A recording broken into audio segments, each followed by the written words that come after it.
Let me guess. You walked into a negotiation thinking you just needed a number, maybe a percentage, maybe a yes. Simple, right? And then, suddenly you are in a full psychological chess match. Someone smiles too much, someone says standard terms, someone brings up urgency out of nowhere. And now you are questioning everything, including your own idea. Here is the twist. Most deals are not lost because the idea was weak. They are lost because the strategy was missing. In Protection for the Inventive Mind, there's a simple but powerful idea.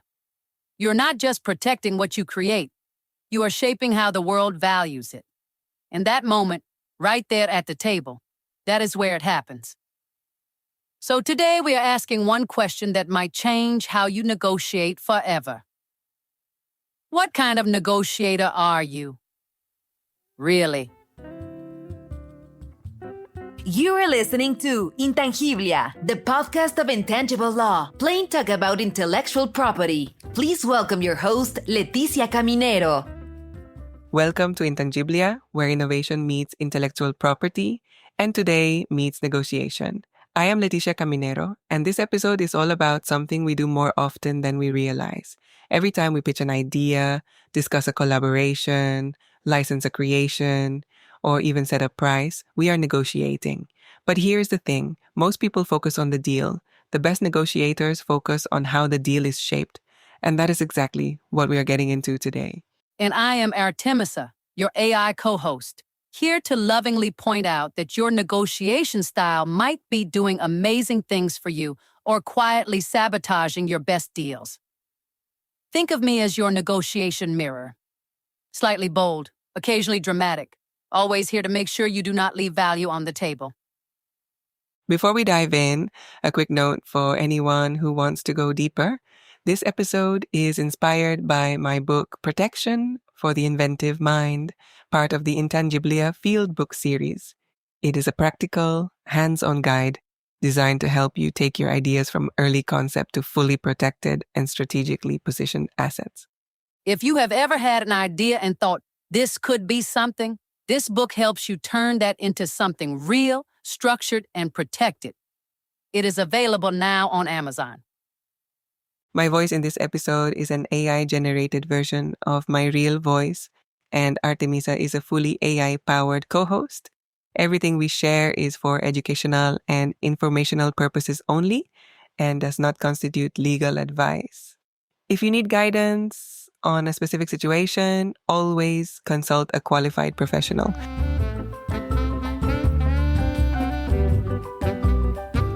People say negotiate harder, negotiate better, ask for more, fine. But that does not really explain what negotiation is. And the truth is, negotiation is not just about asking for a better number. It is about understanding value, presenting value, protecting value, and sometimes even rescuing value when the conversation starts to go sideways. People think they are negotiating price, and half the time they are actually negotiating power, timing, trust, perception, risk, and who gets to define what the idea is worth. So, yes, technically there may be a contract on the table, but emotionally and strategically, there's a lot more happening in the room. That is why, in Protection for the Inventive Mind, I break negotiation into 5 hats. Most people do not fail in negotiations because they are unintelligent. They fail because they walk in wearing only one hat. Maybe they are prepared, but too rigid. Maybe they are persuasive, but careless. Maybe they are kind, but too eager to keep the peace. Maybe they are analytical, but disconnected from the room's emotional temperature. The point of the hats is to show that good negotiation is not one personality trait. It is a set of roles you need to know how to step into. Which is great news, honestly, because it means if your instinct is not serving you, you are not doomed. You are not trapped in some tragic negotiation identity. You just need a better hat. So let's imagine one scenario and walk through it properly. You have created something valuable. Maybe it is an invention. Maybe it is a brand, maybe it is a design, a product, a platform, or a piece of know-how.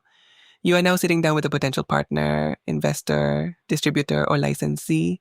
They are interested. That sounds exciting, and it is. But this is also the moment when people start giving away too much because they are so happy someone wants what they built. Nothing makes people vulnerable faster than excitement mixed with flattery. Someone says, "We love what you are doing." And suddenly half the room forgets to ask the difficult questions. The first hat, chef hat preparation, it is about what happens before the negotiation even begins. Why chef? Because a chef does not walk into the kitchen and improvise everything from panic. A good chef knows the ingredients, understands timing, prepares the tools, and has a clear sense of what they are trying to make. Negotiation works the same way. Preparation means knowing what you have, what it is worth, what the other side might want, where your leverage is, where your vulnerabilities are, and what outcome you are actually aiming for. It also means understanding your own boundaries before someone else starts testing them.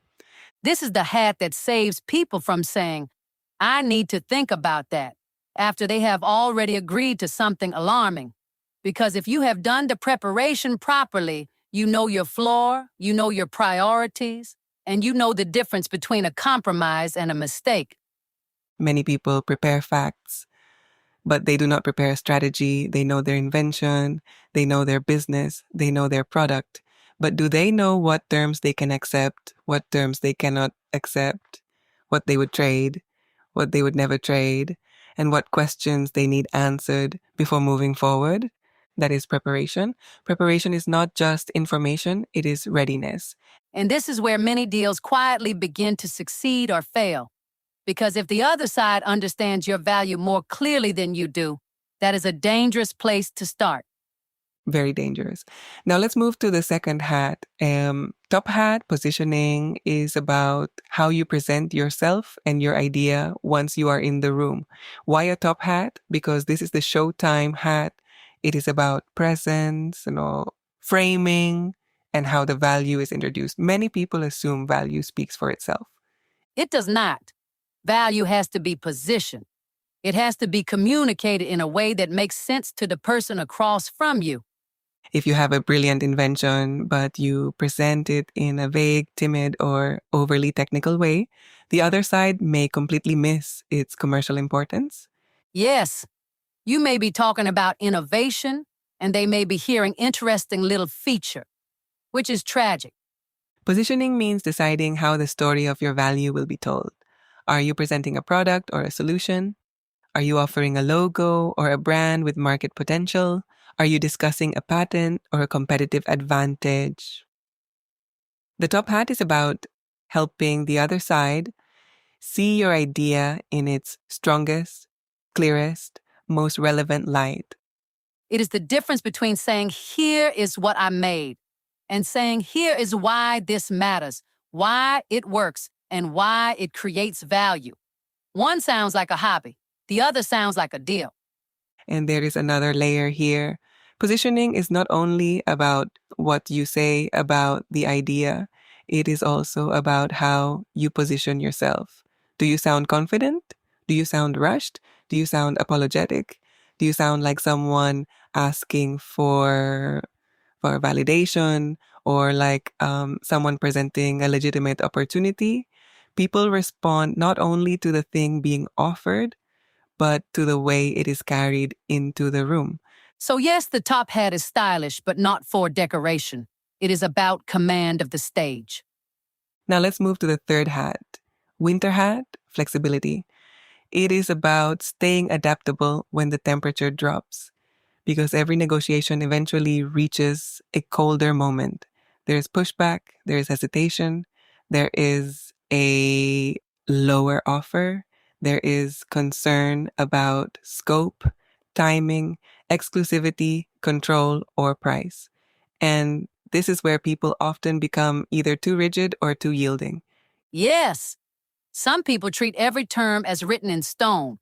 Others melt instantly because they want the conversation to stay pleasant. Neither is ideal.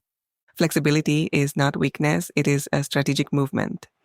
And the winter hat means knowing what can change without damaging the essence of the deal. Maybe the payment schedule can move, maybe the territory can be narrower at first. Maybe exclusivity can be limited in time. Maybe a pilot phase makes more sense than a full commitment.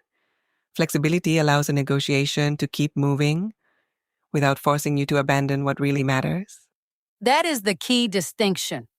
Flexible does not mean having no standards. It means understanding the architecture of the deal well enough to know which walls can move and which ones are load-bearing.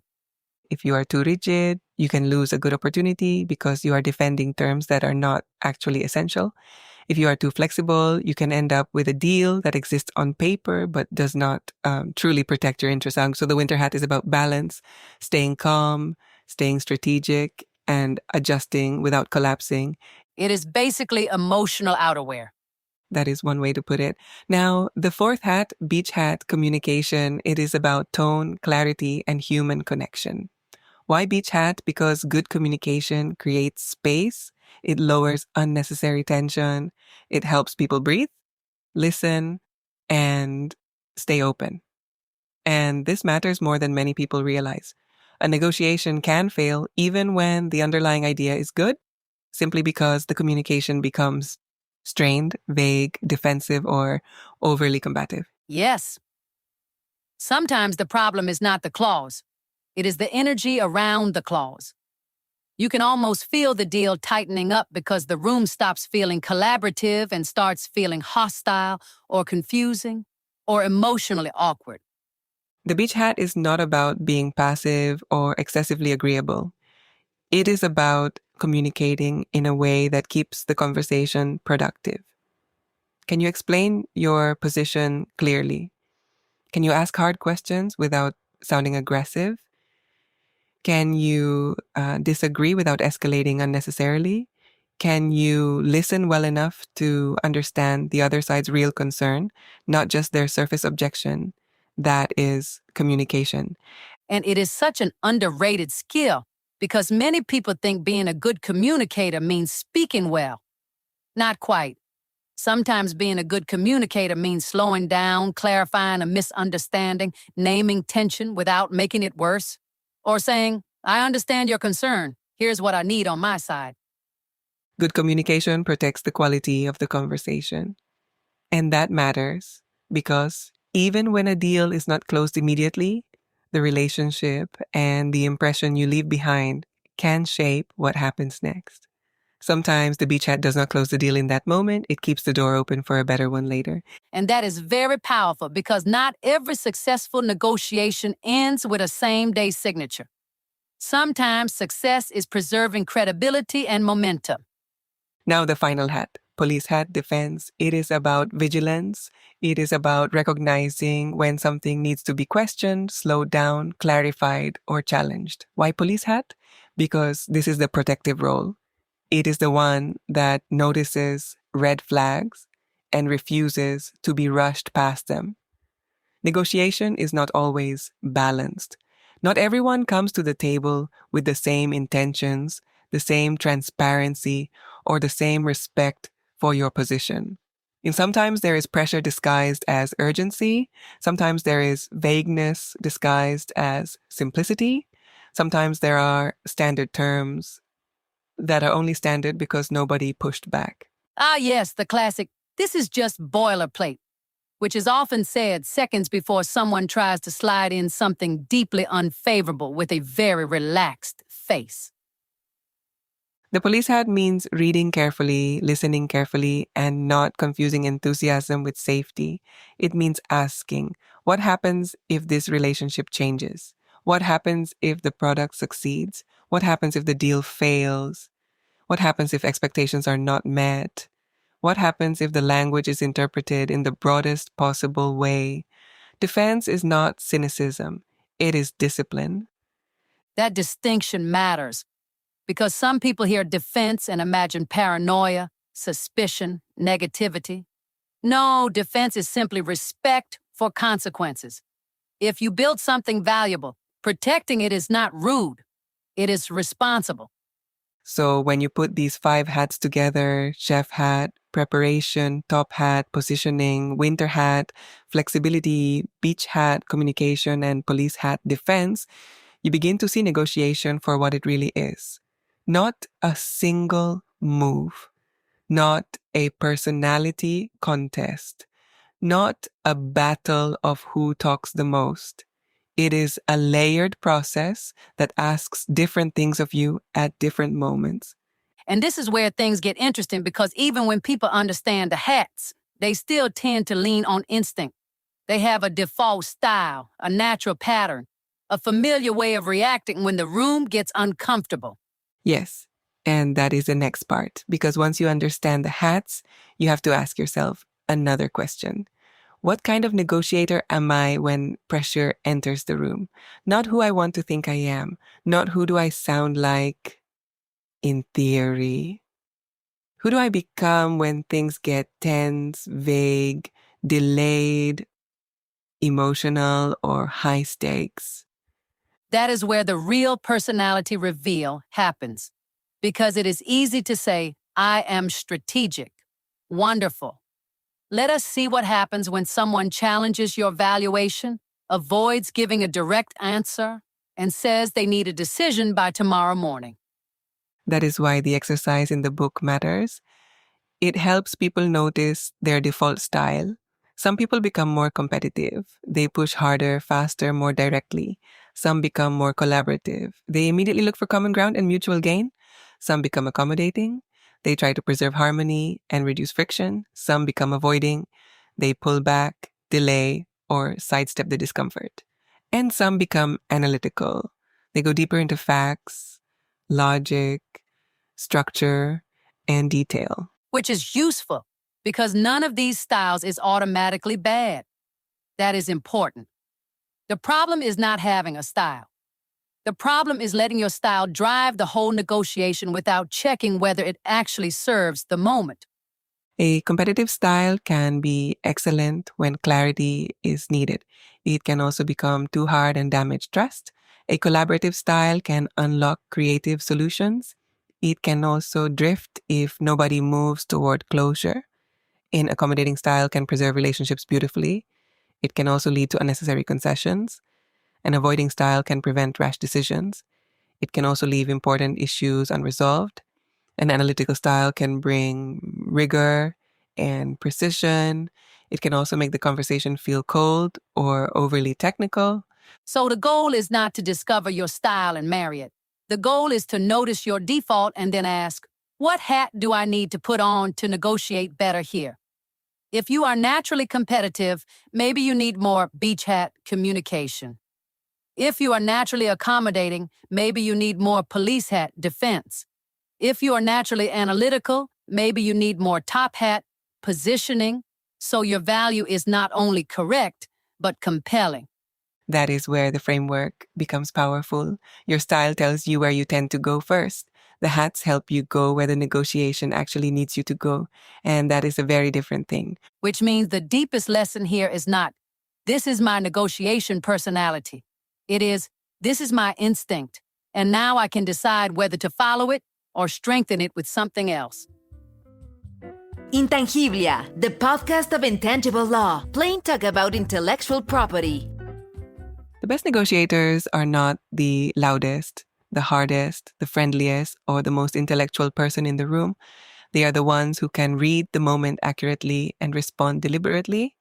They know when to prepare more, when to frame better, when to bend, when to clarify, and when to protect.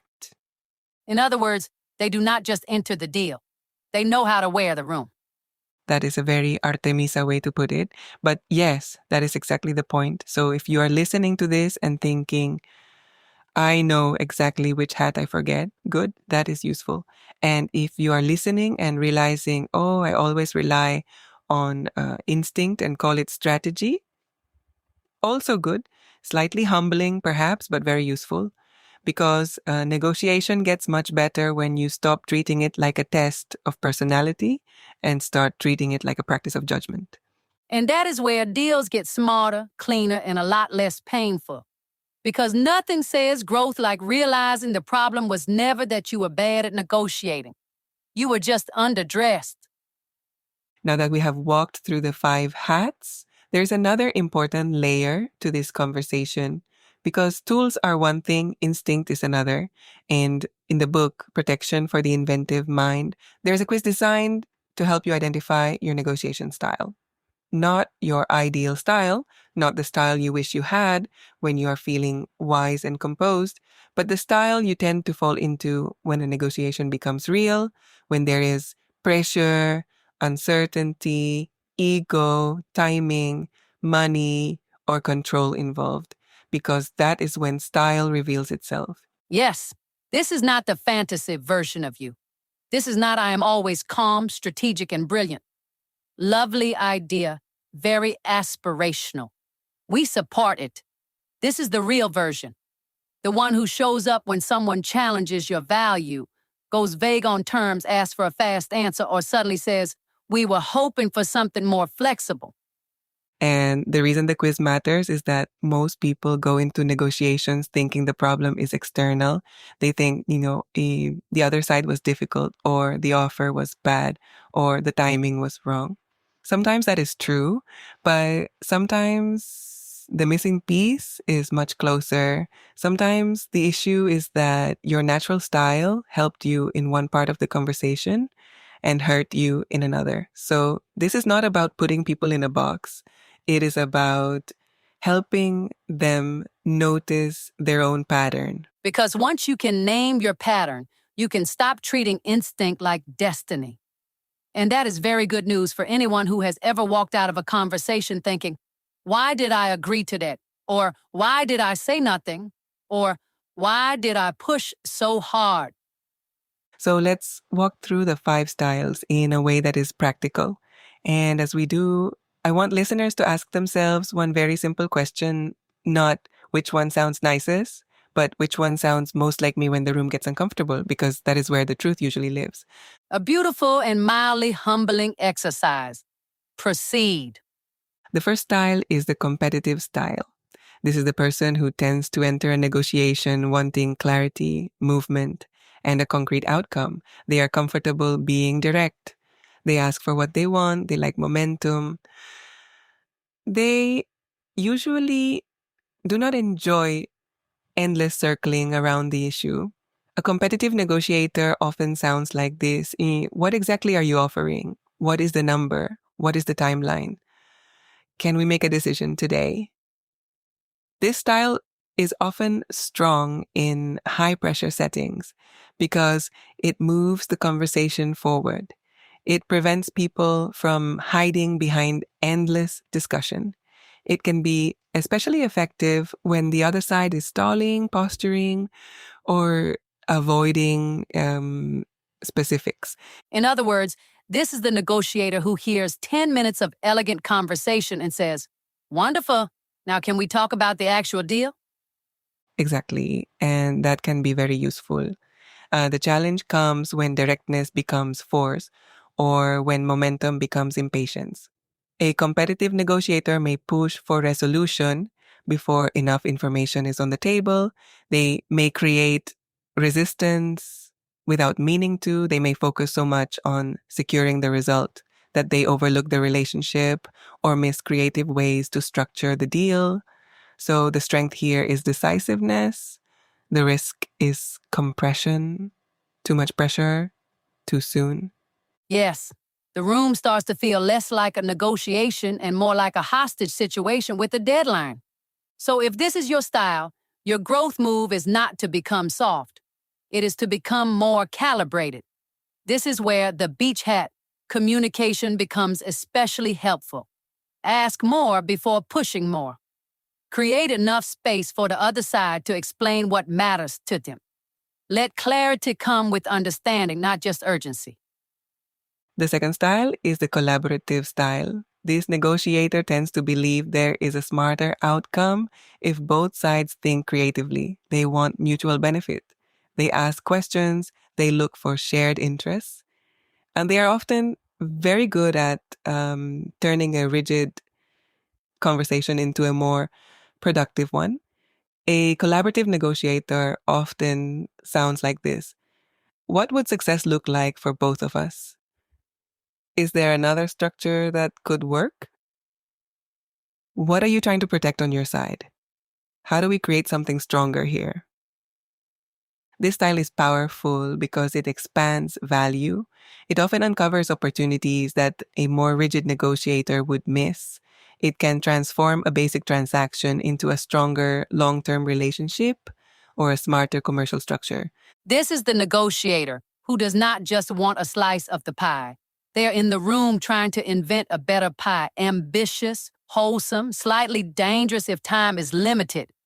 The challenge with collaboration is that it can become an endless exploration, too many options, too much openness, not enough closure. A collaborative negotiator may create a wonderful conversation full of ideas and goodwill, yet still struggle to bring it to a decision. They may assume that if both sides keep talking, the agreement will naturally arrive. It does not always work that way. So the strengths here are creativity and relationship building. The risk is drift. The conversation feels excellent. Everyone feels smart. Nobody signs anything. So if this is your style, your growth move is not to become harsher. It is to become more structured. And this is where the top hat positioning becomes very useful. At some point, you need to frame the path clearly. You need to say, based on this discussion, here is the structure that makes sense, or here is the proposal I believe reflects what we both need. The third style is the accommodating style. This negotiator is highly attuned to the relationship. They care about tone, trust, and preserving goodwill. They are often generous, respectful, and very good at smoothing tension before it becomes conflict. An accommodating negotiator often sounds like this. I understand. We can work with that. I do not want this to become difficult. Let's keep this constructive. This style can be a real strength because it helps people feel heard. It creates warmth. It lowers defensiveness. In some settings, especially when trust is fragile or emotions are high, this can keep a negotiation alive when a more aggressive style would shut it down. This is the negotiator who can feel tension enter the room before the temperature changes, and then immediately starts trying to protect the atmosphere. The problem is that if preserving harmony becomes the top priority, the accommodating negotiator can start making concessions too quickly. They may soften their own position before it has really been tested. They may say yes to keep things pleasant, then realize later that the pleasantness was expensive. So the strength here is relational intelligence. The risk is self-sacrifice disguised as professionalism. Yes. You leave the meeting thinking, that felt smooth. Then 2 hours later, you read your notes and realize you quietly donated half your leverage in the name of good vibes. So if this is your style, your growth move is not to become cold, it is to become firmer inside your warmth. This is where the police hat defense matters enormously. Before the meeting, define your boundaries. Know your non-negotiables. Know your acceptable range. That way, your kindness stays genuine, but it is no longer making decisions on behalf of your strategy. The fourth style is the avoiding style. This one is often judged too quickly and unfairly. An avoiding negotiator tends to step back when things get tense. They may delay, pause, deflect, or choose not to engage immediately. Sometimes this comes from discomfort with conflict. Sometimes it comes from caution. Sometimes it comes from a very real sense that the room needs less heat, not more. An avoiding negotiator often sounds like this. Let me think about that. Perhaps we should revisit this later. I am not sure now is the right moment to decide. Let's not rush. Now, this style can actually be useful. It can prevent impulsive decisions. It can protect against emotional overreaction. It can create valuable time to reflect, verify facts, or regain composure. So this is not always the negotiator running away. Sometimes this is the negotiator refusing to make a bad decision in a messy room. which frankly can be very elegant. The challenge is when pause becomes a pattern, when caution becomes chronic delay, when difficult issues are repeatedly postponed rather than addressed. An avoiding negotiator may keep the peace temporarily, but at the cost of momentum, clarity, or opportunity. They may hope the tension resolves itself. It often does not. So the strength here is restraint. The risk is non-decision. Nothing explodes. Nothing gets resolved. The deal slowly dies of politeness and deferred emails. So if this is your style, your growth move is not to become aggressive. It is to become more willing to name the issue. This is where the top hat positioning and the police hat defense can help. State the concern clearly. Ask the hard question earlier. Address what feels uncomfortable before delay turns it into something larger. And finally, the fifth style is the analytical style. This negotiator leads with logic, facts, structure, and precision. They prepare deeply. They think carefully. They often arrive with data, comparisons, models, notes, assumptions, and a very clear understanding of the technical side of the deal. An analytical negotiator often sounds like this. Let's look at the numbers. What assumptions are we using? How is this defined? What does this clause actually cover? Can we break this down? This style is incredibly valuable because it brings rigor into the room. It reduces ambiguity. It catches weak drafting, unrealistic assumptions, and unsupported claims.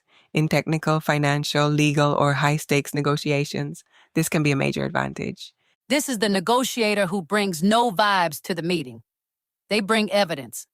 And honestly, sometimes that is exactly what the meeting needs.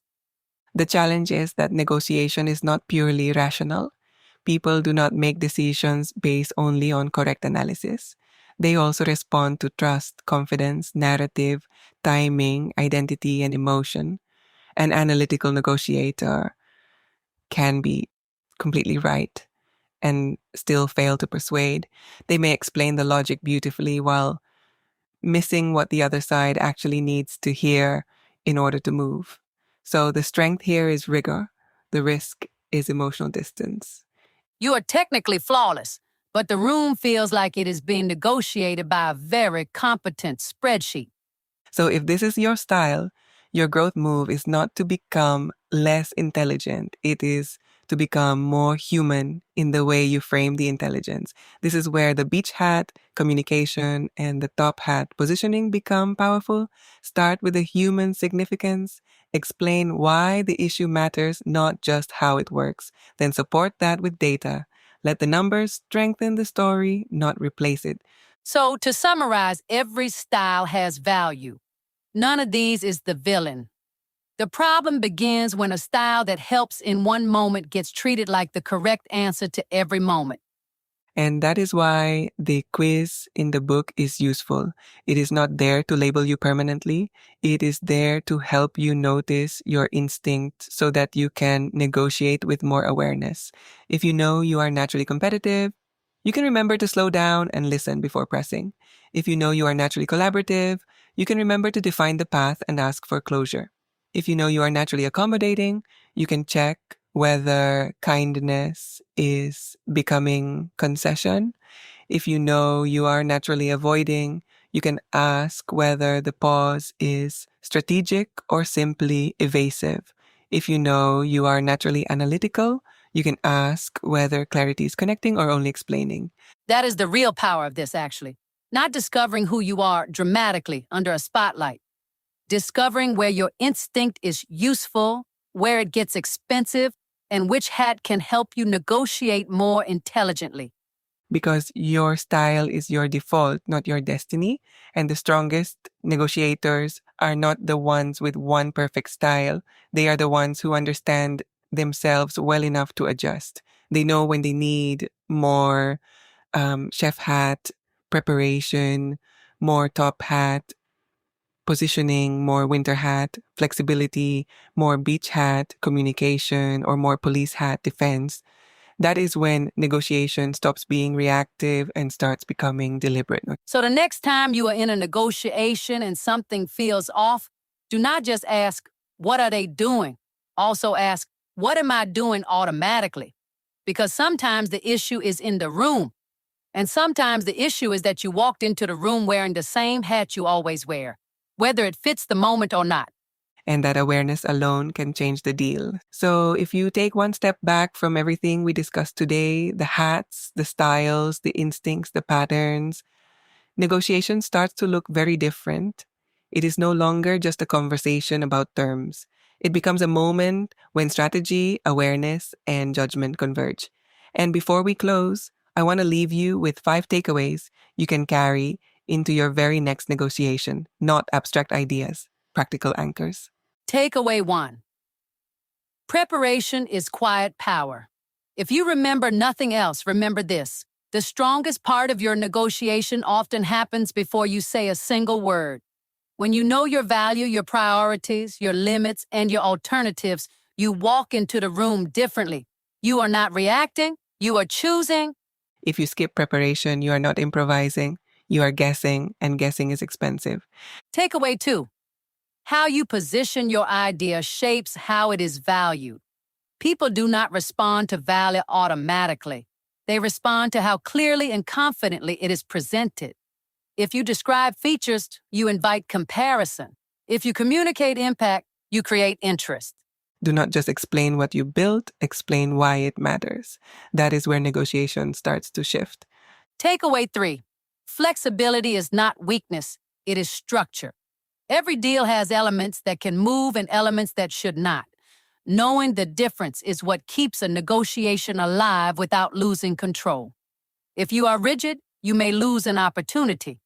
If you are too flexible, you may lose value. Think of it this way. Bend the branches if you need to. Protect the roots. Takeaway 4. Communication carries the deal. The tone, clarity, and energy of the conversation matter more than most people realize. You can have the right terms and still lose the deal if the communication breaks down. And sometimes, the best outcome is not closing immediately, but keeping the door open for something better. People remember how the negotiation felt, not just what was said. That feeling travels with the deal. Takeaway 5. Your style is a starting point, not a strategy. Knowing whether you are competitive, collaborative, accommodating, avoiding, or analytical is useful. But it is only useful if it helps you adjust. Because the best negotiators are not defined by one style. They are defined by their ability to recognize the moment and respond deliberately.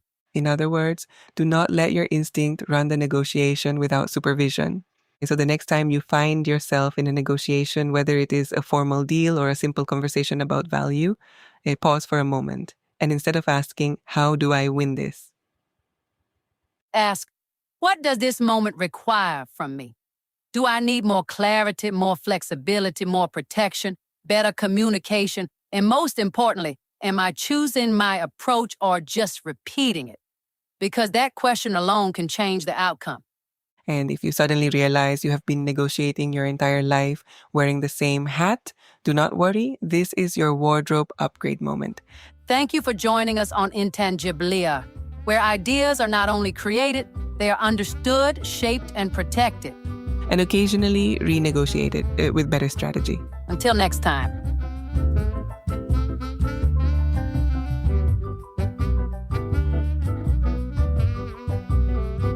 Thank you for listening to Intangiblia, the podcast of intangible law, plain talk about intellectual property. Did you like what we talked today? Please share with your network. Do you want to learn more about intellectual property? Subscribe now on your favorite podcast player. Follow us on Instagram, Facebook, LinkedIn, and Twitter. Visit our website www.intangiblia.com. Copyright Leticia Caminero 2020. All rights reserved. This podcast is provided for information purposes only.